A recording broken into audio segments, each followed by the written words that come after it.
ஐயனார் துணை சீரியல்ல நடிக்க வந்த பாக்கியலட்சுமி சீரியல் பிரபலம். ஸோ யார் அவங்க அப்படிங்கிறத இந்த வீடியோவில் நாம பார்க்கலாம். ஸோ 4 அண்ணன் தம்பிகள் அண்ட் அவங்களுடைய வாழ்க்கையில் எதிர்பாராத விதமாக என்ட்ரி கொடுக்குற ஒரு பெண்ணால் அவங்களுடைய வாழ்க்கையே மாறுது. ஸோ இந்த மாதிரியான கதையாக தான் பார்த்தீங்கன்னா இந்த ஐயனார் துணை சீரியல் போயிட்டுருக்குது. ஸோ அந்த வகையில் சோழனோட மனைவியாக அந்த வீட்டுக்கு வந்த நிலா இப்போது அவங்களுடைய கனவை நோக்கி பயணம் செய்ய ஆரம்பிச்சிருக்கிறாங்க. அதாவது ரீசெண்டாக நிலாவுக்கு பார்த்தீங்கன்னா சென்னையில் ஒரு பெரிய கம்பெனியில் வேலை பார்க்கணும் அப்படிங்கிறது தான் ஆசை. ஸோ அதுவுமே பார்த்தீங்கன்னா இப்போ நிறைவேறி இருக்குது. நிலா ஒரு சின்ன கம்பெனியில் வேலை பார்க்க ஆரம்பித்தாங்க. அவங்க வேலைக்கு கிளம்புன முதல் நாள் அண்ணன் தம்பிகள் எல்லாருமே சர்ப்ரைஸ் கொடுத்து அனுப்பி வச்சாங்க. இன்றைக்கி வேலைக்கு போன நிலாவை கம்பெனியில் இருக்கிற எல்லாருமே அன்பாக வரவேற்றாங்க. ஸோ நிலா கம்பெனியில் புதிய என்ட்ரி கொடுத்துருக்குறாங்க பாக்கியலட்சுமி சீரியல் நடிகர் விகாஷ் சம்பத்.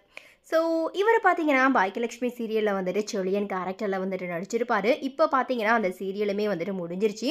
ஸோ அந்த வகையில் இப்போ பார்த்தீங்கன்னா ஐயனார் துணை சீரியலில் வந்துட்டு என்ட்ரி கொடுத்துருக்கிறாரு. ஸோ இனிவே குறித்த உங்களுடைய கருத்துக்கள் என்ன அப்படிங்கிறதையும், நடிகர் விகாஷ் சம்பத் அவர்களுடைய நடிப்பு உங்களில் யாருக்கெல்லாம் பிடிக்கும் அப்படிங்கிறதையும் மறக்காம கமெண்ட்டில் ஷேர் பண்ணுங்கள்.